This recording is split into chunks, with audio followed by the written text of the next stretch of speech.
Beyond Survival is the official podcast of Waymaker Institute. Our desire is to equip you as a follower of Jesus to thrive. Each episode reveals how the gospel impacts the entire human experience for the advancement of God's kingdom. Ultimately, Jesus' promise of abundant life means we are meant to go beyond survival. So, let's jump in with today's episode. Okay, hey, we are entering into a new segment or series, if you will, of the Beyond Survival podcast, which is the official podcast of Waymaker Institute. Waymaker Institute. I'm trying to say that as official as possible. Yeah, Was that that pretty sounds good? very I think official. that's probably It my does. best one. That's perfect. Yeah. Yeah. Like it. And we're here with Tanner, whose second appearance. And Yeah. and really, I think people need to know that a lot of the content, a lot of the meat really comes from Tanner in all of these episodes, who built out the roadmaps. Yeah. And so obviously, I just want people to know that. But also today we get to hear your voice again. Yeah, I'm because so if you are new to the Beyond Survival podcast, the previous 5 episodes have been an unpacking of why we would do this. So it's kind of the why Beyond Survival, and where we set the tone, or we set the stage for why is it that we would do this. Now we've entered into what we call regular rhythms. Yeah. And we're gonna be talking to different individuals with different personalities, different backgrounds, different life stages, on how regular rhythms have been a part of their thriving in Jesus, essentially. Yeah. And so today's the kickoff of that. So let's just start off, because I think it will be helpful to lay the groundwork of what do you think of, Tanner, when you think regular rhythms? Yeah. What comes to mind? Well, even kind of creating this idea for this series, and contrasting it with like a survival mentality we've unpacked kind of through the first 5 episodes, and getting beyond just like surviving in our faith. When you think of the idea of survival, it's very reactionary. It's doing what you need to do to kind of get to the next moment. In the moment. It's like, boom. Right. And so it's very reactionary. And so, I was thinking like a difference between someone who's not living in survival, but is like living for, whether it's in civilization or for something, or is thriving, as we kind of talked about in other episodes. There's someone who's intentional and is like planned and has what we've kind of titled this as the regular rhythms of something that's it's building towards something. It's not reactionary to get themselves from moment to moment. But again, it is habitual, it's sustained, it's intentional to have those regular rhythms that is kind of building them towards something more than just hopefully to make it to the next day. Yeah. Now we you and I specifically talked to the students at Waymaker Institute a lot about about rhythms. So a lot of what we do is and they're probably they're at the point where they're like, okay, we get it. Yeah, they're tired Thanks, of it. Tanner and Brett. We've become the parents. We're just like, okay, I just need it. And then someone else will say it, and they're like, wow, this person. We've been telling you this whole year. Well, that's exactly what happens with parenting. It's kind of what we've become. You'll tell Isaiah something a million times, but then someone else will come along, and it'll be revolutionary, and you're like, I've been trying to tell you. Yeah, I call it the youth pastor like conundrum. Yes. Where it's like the parent says it 1,000 times. They come home and like, oh, that's what my youth pastor said. It's like, what do you think I've been saying? Hey, that's why. Anyways. That's why it takes a village. We need we need other team members. So obviously our students they know that, but just maybe from someone who stumbled upon this podcast, or maybe this was shared with them. Why would we spend multiple weeks? In fact, 4 different episodes on regular rhythms. Why is that so important? So I think we tend to think of our lives in big moments, right? So it's like I experienced getting married, or the birth of a child, or starting a new job, or getting to go to some event. And those are, if you think about like a jar and your jars of life, and you think about it being filled with big rocks, there are, and then a bunch of pebbles kind of filling in the rest of the space. There are a lot more pebbles than there are big rocks. And the pebbles are kind of our routine habits and mundane day-to-day life that often are way more and fill up a lot more of the space in the jar than the big rocks. But if we're not careful, we just think of our life as the big rocks, and we don't ever pay attention to what the little pebbles are, which is actually taking up more space. And so we actually end up becoming and being formed into a certain kind of person because we haven't really paid attention to what our mundane life looks like. And we've kind of ignored those kind of small moments and everyday ordinary moments, which is 99% of our lives. Yeah. And instead of just kind of viewed our lives through the big moments. And so, habits, routines, like rhythms, whatever disciplines, whatever word you want to use, you're kind of all kind of saying the same thing. Like, what we do to like take those captive and be active in those habits is just going to kind of shape us into a certain kind of person. Yeah. And whatever our habits are, whether they're conscious or unconscious, meaning we know what they are, or things that we do that we don't even pay attention to, which are probably the most dangerous kinds of habits. Yeah. Either way, they're forming us. They're turning us into someone. Yep. And either we can take part in, taking shape and shaping ourselves towards someone, or we can just kind of let it happen, and you'll reap what you sow eventually. If that's the case. That's so good. So, and it's interesting, as you were saying that, I was reminded, this is what my wife Casey and I do with couples when they're preparing for marriage. So like when Casey and I are working with a premarital couple, we are helping them form a picture of their future family. Yeah. Right. And so let's say their last name is the Smith, right? Smiths. We'll say, what picture of the Smiths do you see in 20, 30, 40 years? What do you want that picture to be? Yeah. So and it's always, for most couples, they have a difficult time. They're, what do you mean? I can't see past tomorrow. Right. But it's like, what when people interact with your family in decade plus from now, what emotions what do you want them to think? What do you want them to see and experience? Okay, so we help them frame that. And usually it's helpful through the lens of like values and that kind of stuff. Yeah. And then we say, now, we use the term like disciplines or non-negotiables. That's kind of the language we use, or what rhythms help to inform that you set towards that picture, towards that trajectory. Yeah. And so the example I give is the club family, our family. People experience certain things when they interact with our family. Yeah. And I like to say that we're far from perfect, but there's intentionality with what people experience when they interact with the club family because of these regular rhythms that really we've started from early on. Yeah. And we've kind of cultivated, and they're almost like the guardrails that have kept us moving towards or being formed into the picture that we felt like God gave us. Yeah, I think that's a good example because either way, you would have had rhythms and habits, right? Yes. You would have had regular norms in your household. Yes.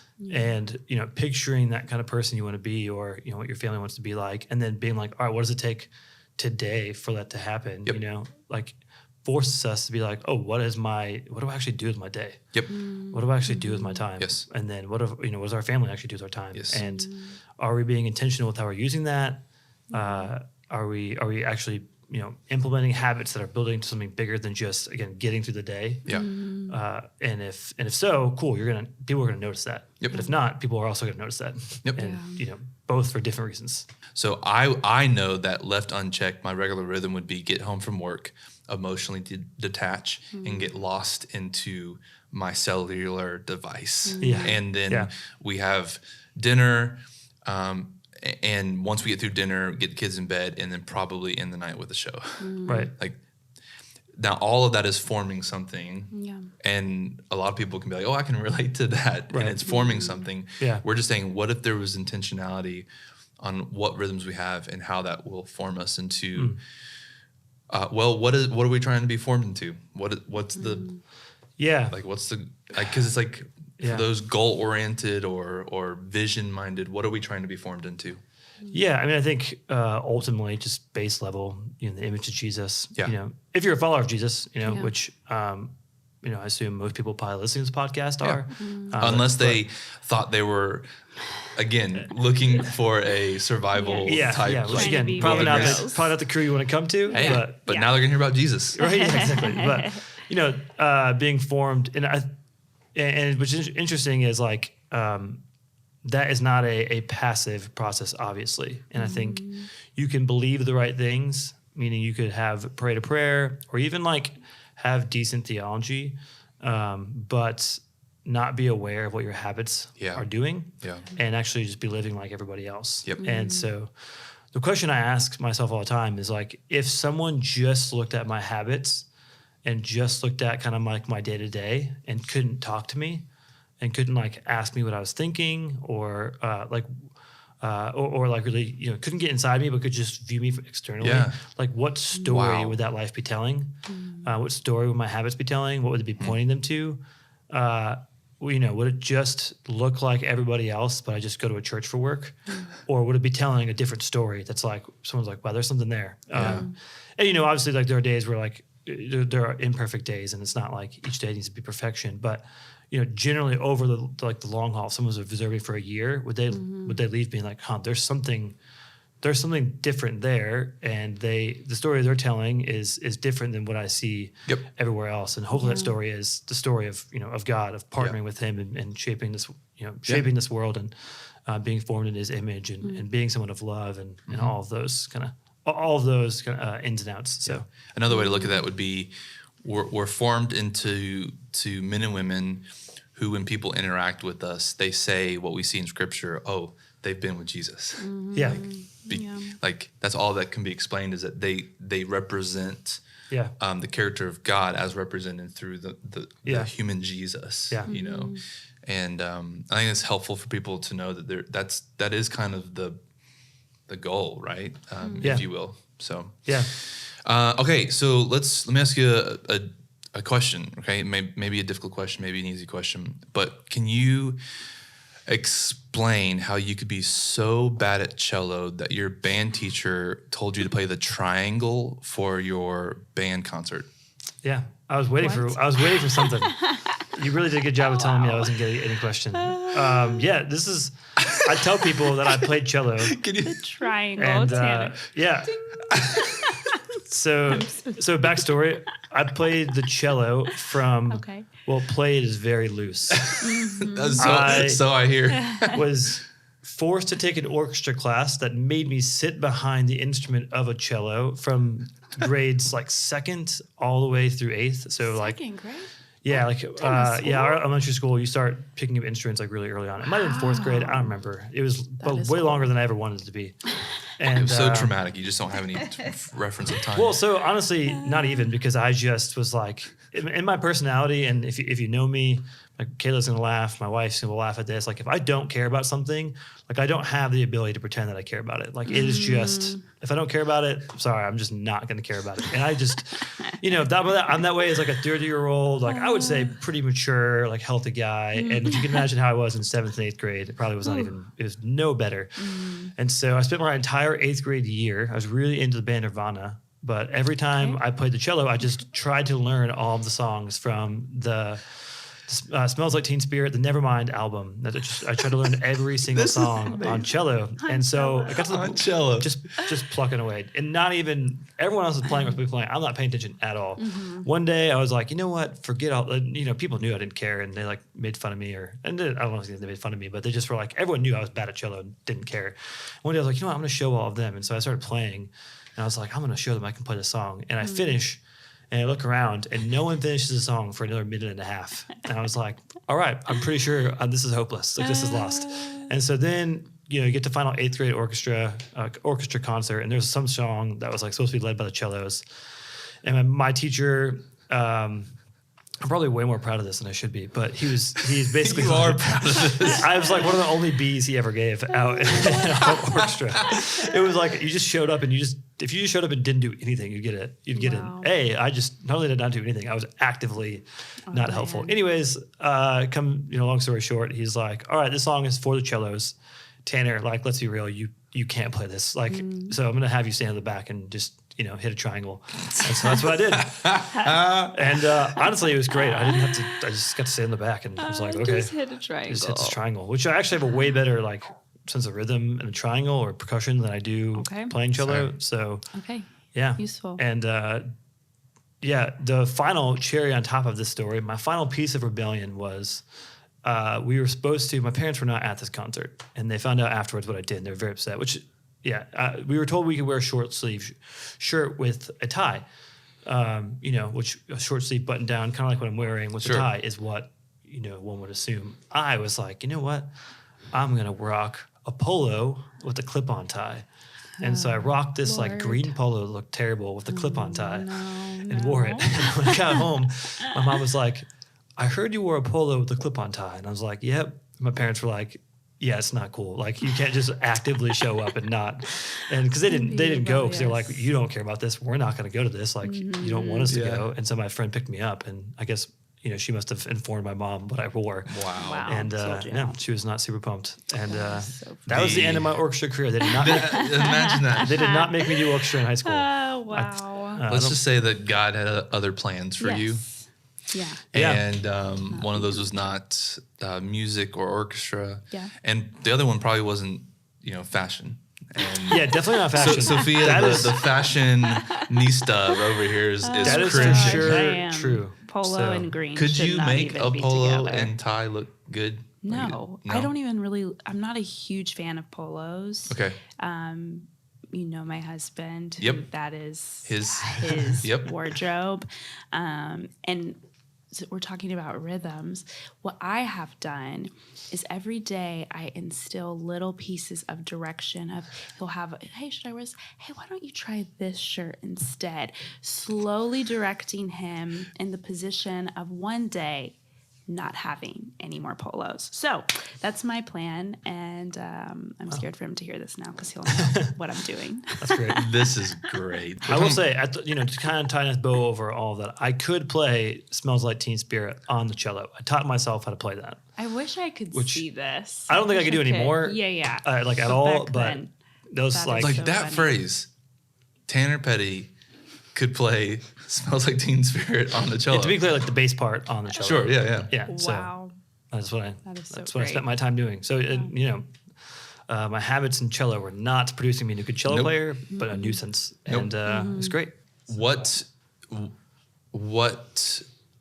rhythms have you just practically seen and developed in your life? And that, so it's like, okay, these are some of the things that have been regular in my life. Yeah.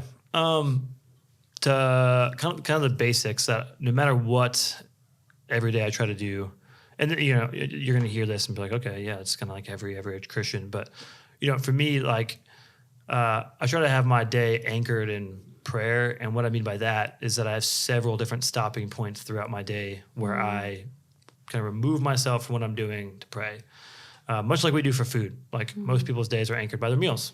Breakfast, lunch, and That's a dinner. good point. And like my personality is, people are like, man, I skip lunch today. And I'm like, my mind cannot fathom skipping lunch. Like that doesn't make it, how do you do that? Yeah. I'm just like, why would you do that? I don't skip meals. It's like, well, Yeah. who does that? Without I do it sometimes intentionally, like fasting or whatever, Yeah. but like if it's Just just a regular day, like, regularly. yeah, what are you doing? Stop and eat. And Yeah. so I've tried to make that kind of idea of stopping to eat similar to like prayer, where it's just like, I'm not there yet, but I hope one day where it's just like, yeah, I can imagine what a day would look like without praying at 12 or praying at night. Like, you know what I mean? Like imagine a day of not eating dinner.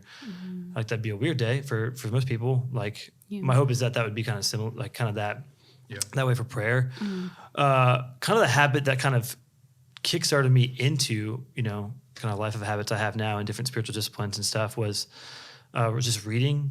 Like I was kind of at a point in my life where, 4 or 5 years ago, where my morning was dictated by checking sports scores and highlights. And that's the first thing I would do every morning. And, so then when I was like, man, I'm distracted and not very attentive and not very present, I wonder why. It's like, well, there you go. You're just immediately giving yourself into the thing that you're distracted and unpresent by. And so I was like, I should probably start reading every morning. And so I just started reading just random spiritual books. And then after that, I was like, I should probably start reading the Bible as well. And then I was like, okay. And then I was like, I should probably pray. And so it was funny. It started off as just like, I'm going to read for 20 minutes, turned into like this kind of, and now it's not quite an hour long because, I have little kids, so it gets interrupted all the time. Yeah. But just this general kind of framework of like, yes, no matter what I do every morning, I spend some time in silence and prayer. And whether it's 5 minutes, whether it's 2 minutes, whether it's 15, 20, whatever it is, and then scripture and just reading books, like it's just, for whatever reason, that's just as helpful for me to like actually engage my mind in something. And for someone who really struggles with disengagement, it helps me engage. So you talked about and said earlier that everyone has rhythms. Yeah. Everyone Yeah. has rhythms. What's the season of your life before some of these positive ones? Yeah. Rhythms that you could identify and what they produced or formed in you. Yeah. And like I said before, like, kind my mornings were just dictated. Like I would just wake up and, I'm a fan of a lot of West Coast or, all my favorite sport teams are in Arizona. So they're on the West Coast. And so a lot of times I go to bed while they're playing. And so I'd wake up and the first thing I would do is check highlights. And people were like, oh, which sport do you care most about? And I wish I could give you one because I care about all of them way more than I should. And so it was just a year-long process of whatever. It doesn't matter what season it is, there was a sport that I was into. Yeah. And, that trickled into then. There was probably a season of my life where there wasn't any moment where I wasn't like listening to a podcast. And mainly like a sports podcast, which isn't bad. Like I listen to a couple now that, pretty regularly, just every now and then that I follow. But it was like all the time and it was like all of them. And it's just like, no one needs to listen to that much content about, basketball or football or, it wasn't actually doing anything for me. Yeah. And so I just became distracted. I'd even say too, like on a positive note, like I've always been really active and working out. And I think it got to the point even though where it was so much of my day was anchored around working out. And so that's taken a back seat to other things out of health almost to where I don't work out as much as I used to. I'm not nearly as good a shape as I was 4 or 5 years ago. But it's because I've chosen to use that time elsewhere. And so all of those things left me being someone who my first thought was so as someone who struggles with disengagement and consumption, it was like my first thought was, okay, when do I have a free moment to listen to a podcast? Or when am I going to the gym next? Or what am I doing next to the gym? Or what can I buy to like help myself listen to sports better or to have, support my team better? It was just all focused on like these not important things and really around like how I could consume them. And so, of course I was distracted and didn't work very hard and wasn't very attentive and didn't have any idea what was actually going on in my mind or my, my soul. Because I just distracted myself from it. And it just left me in a place where I just ultimately was just lazy. And so it led to bad decisions and then led to me covering bad decisions. And so just, I kind of talked about that my first episode. And it's led me to this place where it's just like, I'm not as mature and as helpful as I thought I was, or I probably would claim to be. And, kind of asking why kind of led me to see that like, it's because I, all of these habits that I just kind of left unattended. Yeah. And I kind of did like a habit audit to say, and I just kind of like looked through my day every day of just for a while. I was like, what did I do in these moments? And just realized like, I have tons of screen time, watched a lot of YouTube.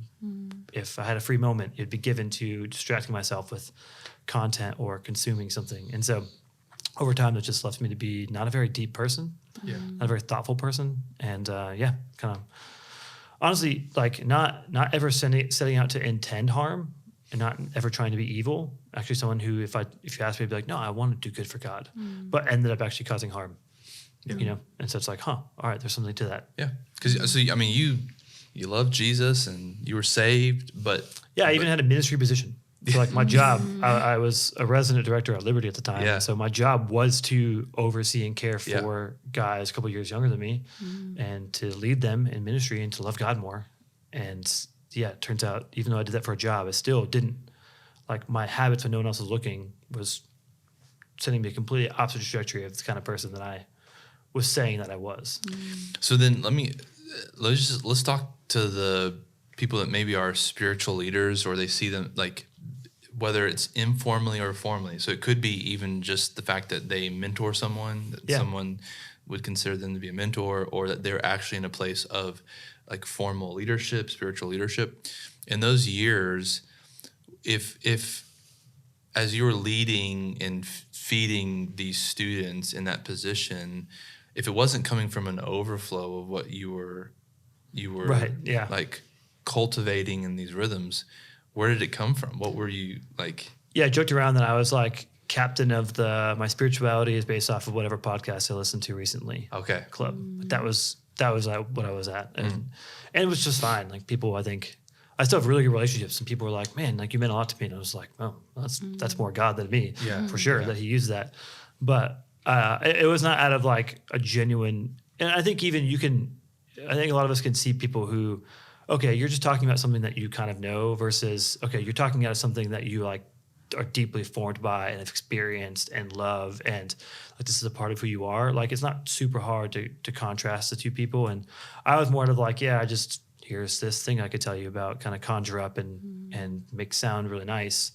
And it wasn't out of anything from who I was. And so I think just ultimately I kind of put a cap on probably my ability to affect other people. But I think even beyond that, like be sensitive to the spirit of what they might have for that person. It was more based off of, could this person leave encounter with me being like, Tanner has something smart to say, versus like, okay, what is the spirit actually asking me to do to serve and love this person? And so because I was not giving any time for myself to be present to the spirit, I had no ability to then think like, okay, the spirit might want to use me in this person's life. It was just, shoot, this person's like asking for advice. So what can I say to kind of make myself sound nice? Because I don't know what to say. So here's a podcast I listen to. Good luck.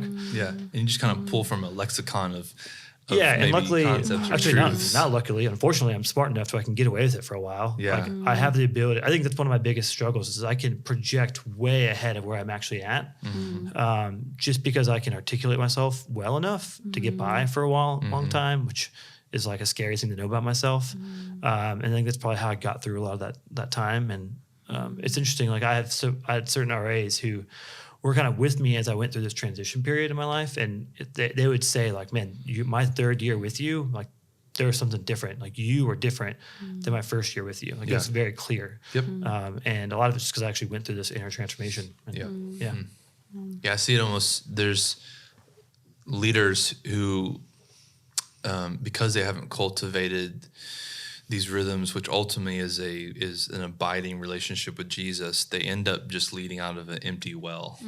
So it's just like, if someone comes to try to get some sort of spiritual truth or encouragement or something, it's almost like you're dipping into an empty well, and there's nothing of true life or substance that you can give them. You're just kind of regurgitating old stuff, right? Yeah, and you're almost like doing it to survive that one interaction. To connect back to survival mentality, like you're just trying to survive those interactions and those moments, not actually like, okay, let me sit down and be present to this person. What do they actually need? Man, that's good. But it's like, okay, how do I just get through this? And that's, you could probably still help people, but over the long haul, eventually you're just going to actually probably cause more harm and just be burnt out and not be happy is where you're at. Like not actually, and that's ultimately where I was at is I like, it took honestly, God kind of pulling the rug out for me for a bit to be like, hey, you're not actually content or happy with where you're at. You just are so distracted that you won't actually deal with it. And so, eventually that's going to catch up with you.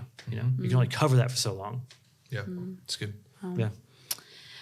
I want to go into some specifics because I feel like this has been, I don't know, these things keep popping up, this common thread.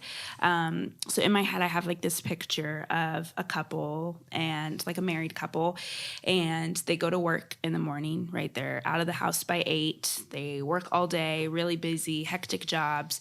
They have kids, got to get the kids to school, all that kind of thing. And then come home, end of the day, dinner, bedtime, exhaustion. And then it's kind of like a then what? And I feel like the common things that keep coming up are television, cell phone, the news, and I would even add work, your career, whatever your job is. So why do you think that those 4 categories, so entertainment, social media, the news, watching the news every day, why can those things be so dangerous? This is going to be a very double question. So why can these things be dangerous? Yeah. How do you establish rhythms to where those things are not controlling your life, having those healthy boundaries? Is it something as simple as saying to someone, hey, maybe you shouldn't watch TV when you get off of work? Yeah. Or how would you begin to navigate that? Yeah.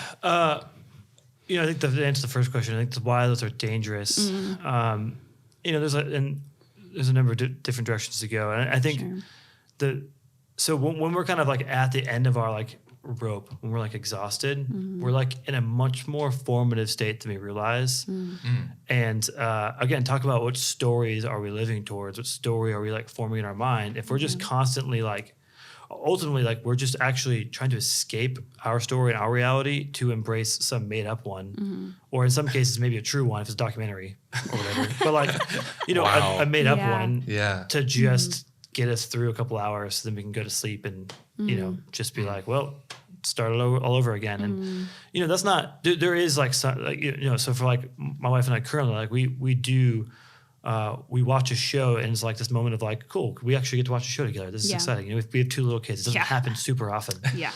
And, but what's funny is when we're intentional about it, it's like, oh, this is life-giving. Yeah. We've actually even seen with our 3-year-old daughter that like her personality is not as fun when she expects and wants to watch TV all the time. She's a much more of a hassle. Yeah. And so we just started this rhythm where it's like, hey, we only watch TV when it rains. And so the other day it rained and she was like, Daddy, it's raining. And she knew right away.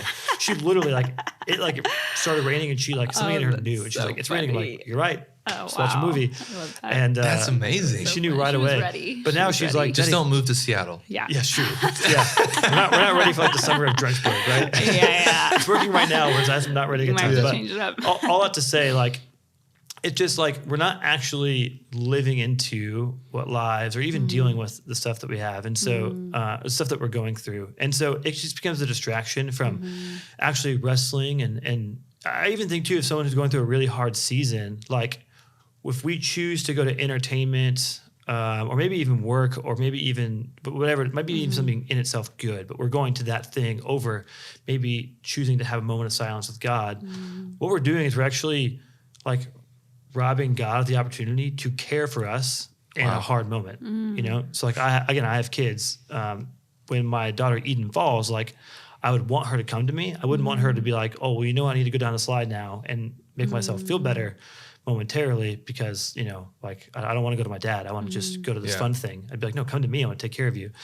And, I've told the story a couple different times on different platforms, but Cal Newport, he wrote a book called Digital Minimalism, and he talks about a story of Martin Luther King Jr. when he's kind of at his breaking point early on in his kind of justice movement, where he'd just been arrested. He'd falsely arrested. He's going like 3 miles over the speed limit. And he was receiving tons of persecution. And he was like, what am I doing? Why am I doing this? Is this even worth it? And he's kind of at the end of his rope. And he comes home from just getting out of jail for the first time. And is like, that's like a crazy traumatic experience. And he sits down and it's late at night and he makes himself a coffee and he sits at his table and he just prays.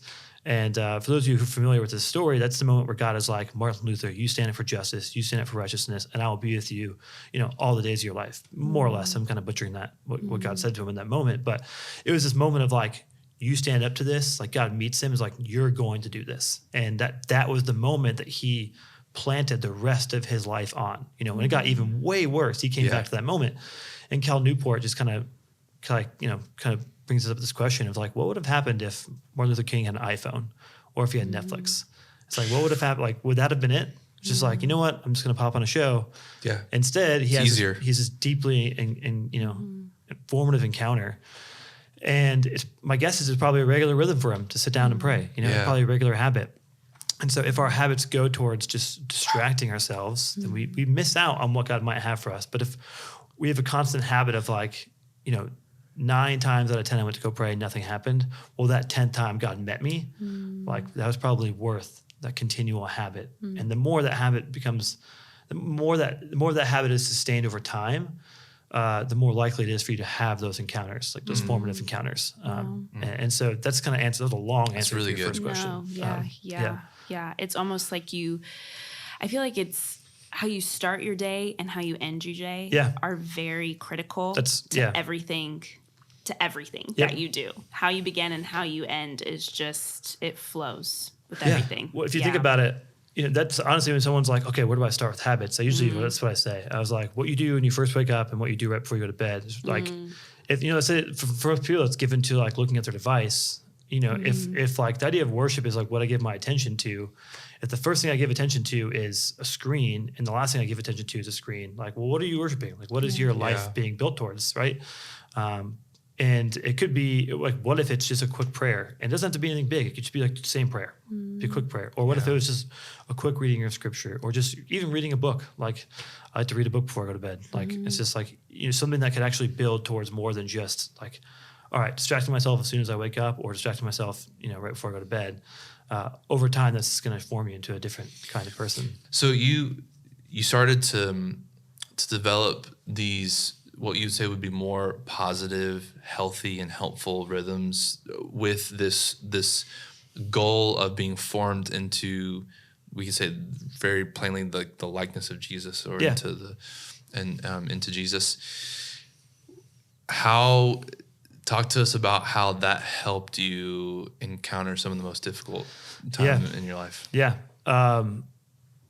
Yes. This last season, if you know my family at all, my wife and I, we just had a really hard season of just death. We lost my father-in-law. My wife lost her dad really unexpectedly in June, out of nowhere. And after that, tragically lost a former student. And then even after that, tragically lost one of my aunts. It was like about 2 months ago. She had about less than a year-long battle with cancer. And so I've just been confronted with a lot of death. And none of them were like, oh man, like, 95-year-old who lived a faithful life. Or just kind of an expectation. All of them were sudden, Yeah.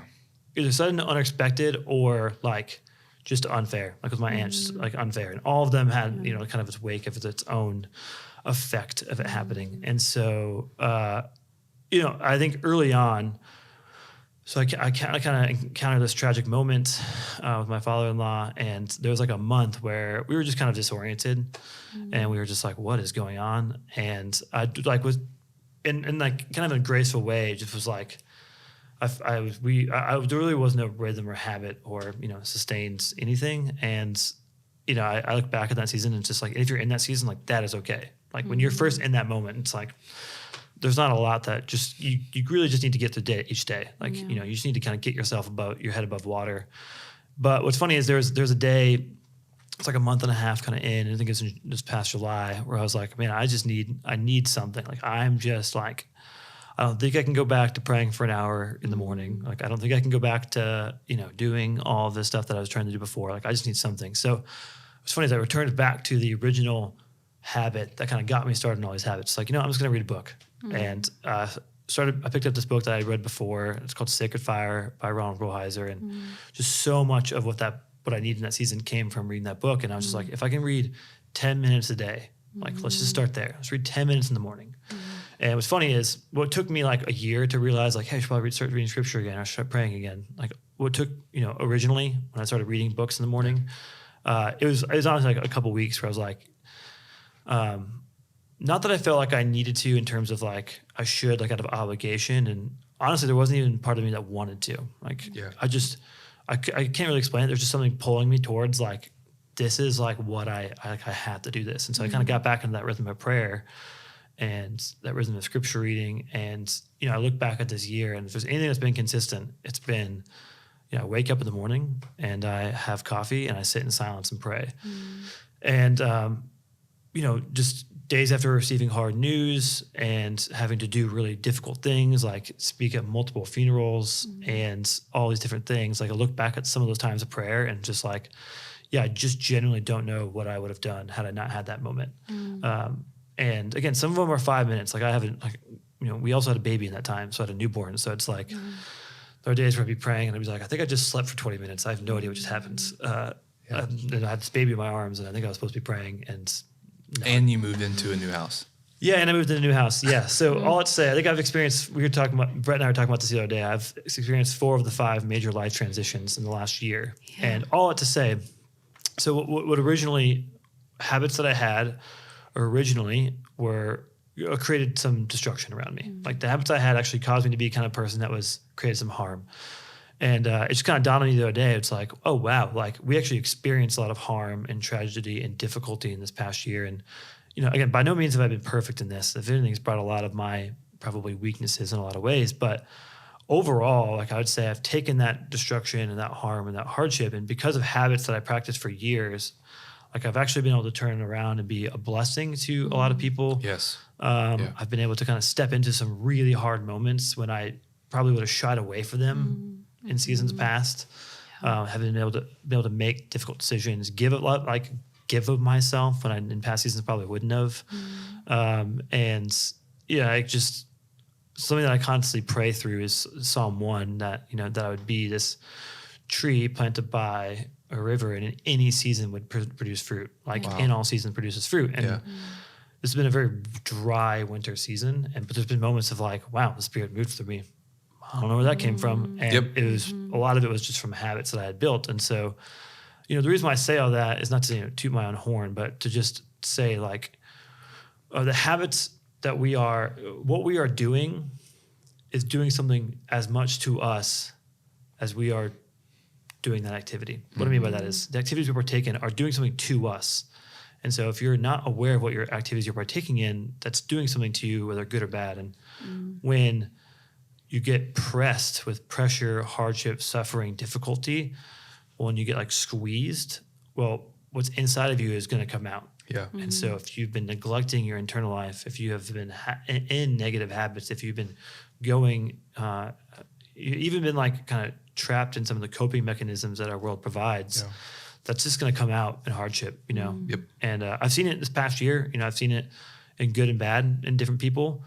And that's something that I've constantly tried to like surrender to God is like, okay, when I'm pressed, like, could something come out of me that's good? Could something like blessing come out of me? Wow. So good. And something I have to fight for. And something that I can look back at now and I'm like, okay, this next season I think is even just as important as we kind of are able to kind of walk through all this and get our head above water, to not grow complacent, but to continue to build even more and build more, just as strong of a foundation for future seasons. Yeah. So.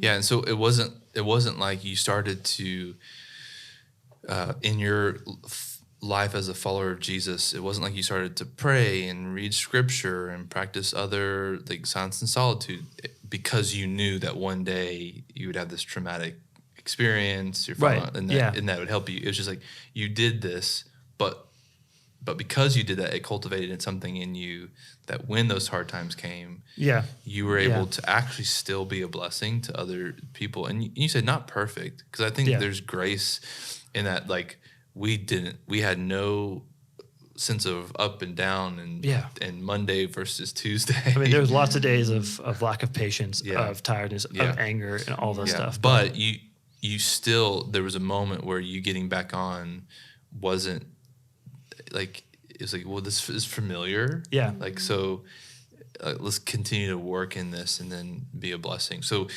early on in your life, your rhythms and habits actually produced harm towards yourself and other people. And then when you started to practice these things of following Jesus, it actually helped when pain and suffering and difficulty came in your life, which I think is a really, really beautiful picture. Yeah. I think in past seasons I would have been tempted to just numb and neglect and disengage. But I was actually able to press into really difficult things, and because of just not letting myself fall back into those, disengaging habits, fought to be present and to step in moments and walk in uncomfortable things, which is far from my, fleshly personality. And so, I'm really thankful for it, that God, not thankful that I went through all that at all, but just thankful of God's grace on my life, and just hope that more people can encounter that and experience that. Yeah. And honestly, I really feel like, I think of like Matthew 7, the end of the Sermon on the Mount, Jesus finishes with this like paradox of like, hey, there's this person that there's two kinds of houses you could build. You could build a house on sand or a house on a rock. And he says, when storms come, and he doesn't say, hey, if a storm comes. He says, no, when storms come, you will experience storms. If your house is built on my teachings, if your house is built on my lifestyle, my rhythms, my habits, like it will stand. Yeah. It's not gonna be easy. It's still gonna be like crazy nights. The power's probably gonna go out in the house. It's probably gonna be some chaos. Yeah. But it's gonna be there. If it's built on the sand, then it's gonna get crushed. Yeah. Gonna be crushed. Yeah. So where does someone begin? Yeah. They hear you, they say, okay, all right, I'm convinced, okay, I'll give it a shot, right? Almost even if they have the posture of, I'm going to test this. I'm going to test God. I'm going to test Tanner. Yeah. Where do they begin? Yeah. The first most basic and practical thing I can say, and we talked about this a little bit already, is just your morning.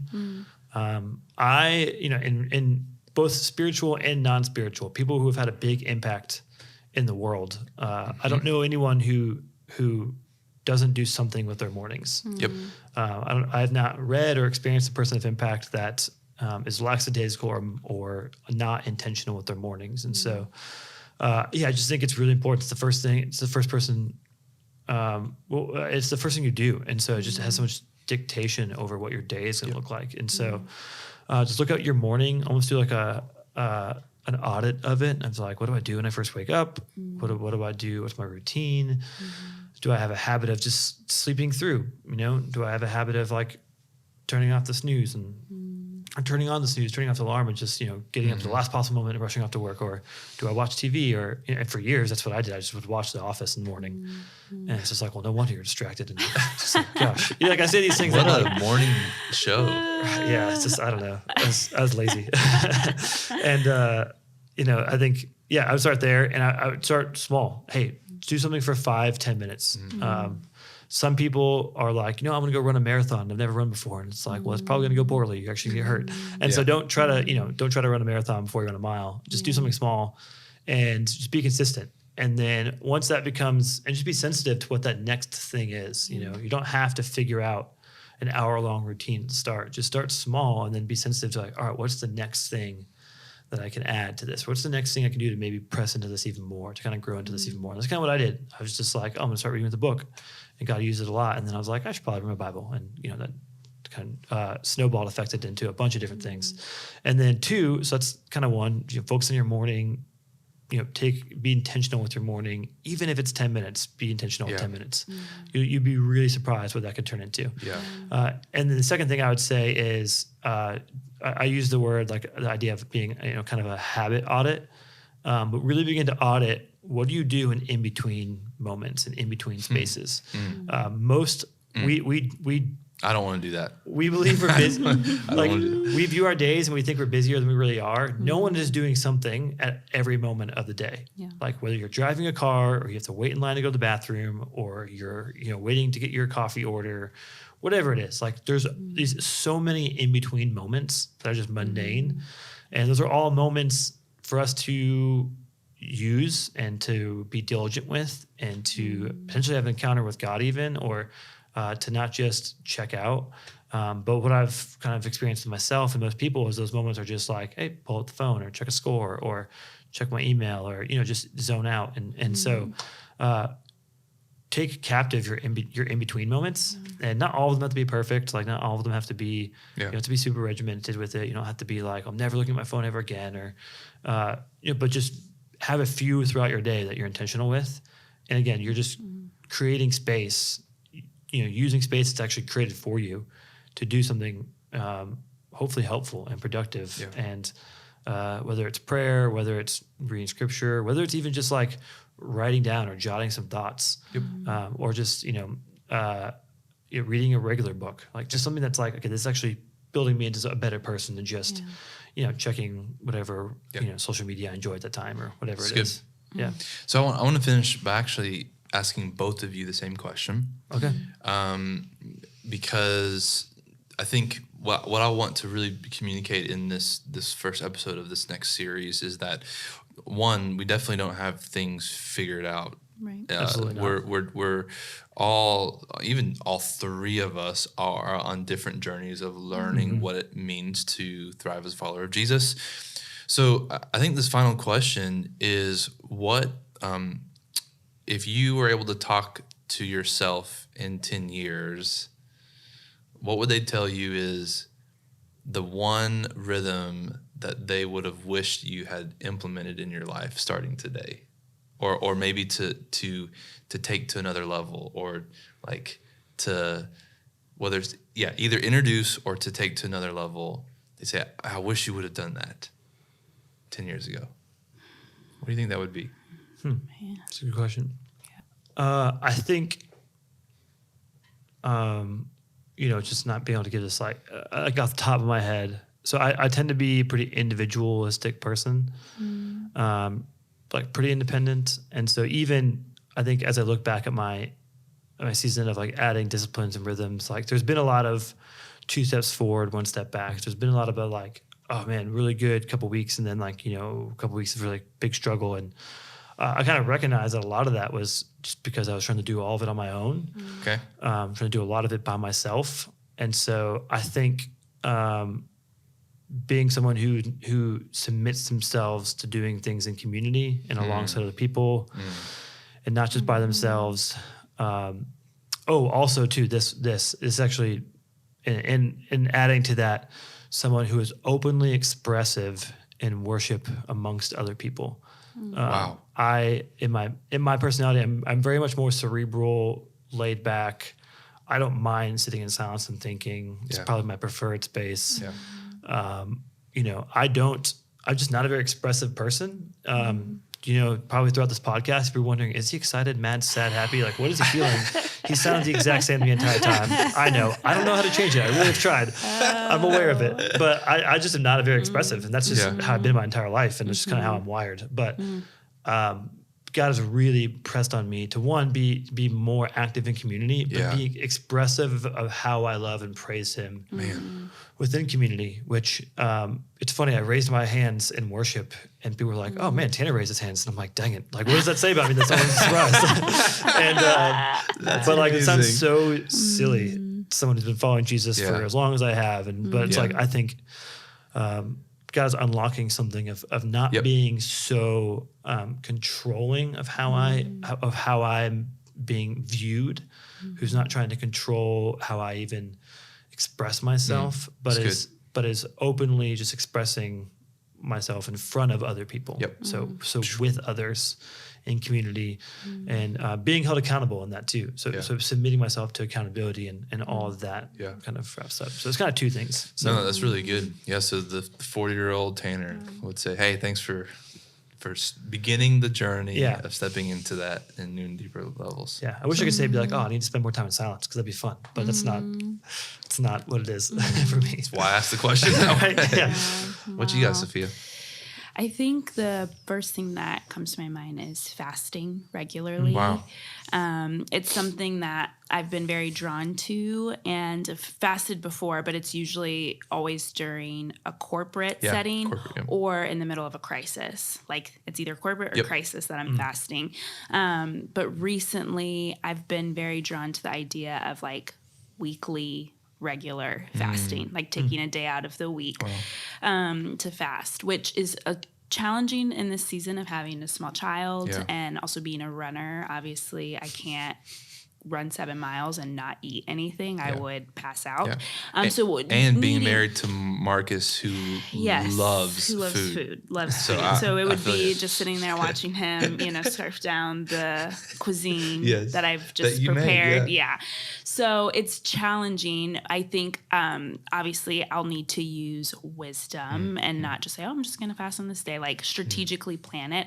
But it is something that I feel the Lord has been pressing more on my heart to fast on a weekly basis. I'm not there yet, but I want to be. And I think that that's what my future self would say. Like, this is something you want to do more. So, And I asked that question because I want everyone like who listens to this episode to begin to ask that question. And as they listen to the episodes coming up and the different guests that we have, to maybe stir something in them that says, hey, I want to pursue that, or I think I want to implement that. I'll start small and then I'll see where that kind of grows into. So, all right, final thing. What do you want to say? What do you want us to walk away with? And I think just even adding to that, I think this season has taught me that we are, we want to think in decades, we want to think in future, but we're not guaranteed that. A lot of people who if you had asked me, I've been like, they easily have 10 more years, way more than that to live. And they didn't.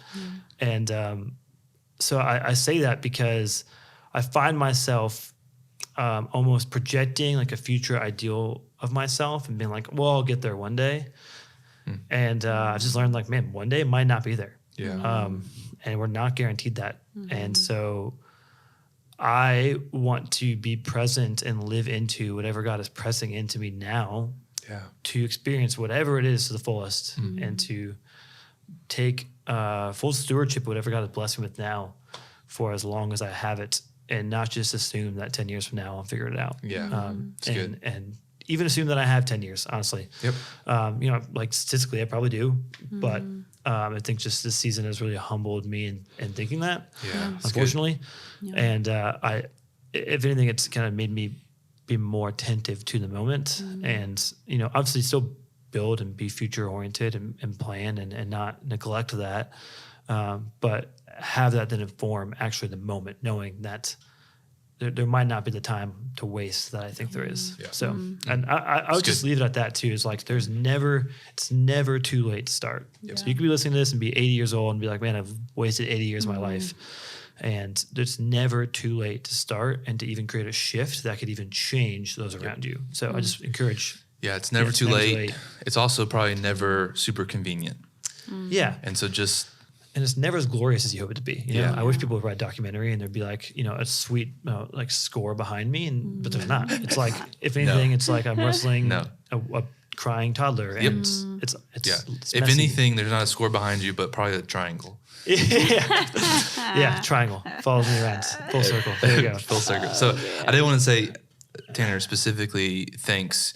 I mentioned this at the beginning, but a lot of the content and the ideas of where we go comes from just your heart and your mind, which comes from what God's teaching you and showing you. And so just to honor you for the way that you have lived in obedience and allowed that overflow to affect us and a lot of people that are hopefully listening to this. So thanks a lot for that.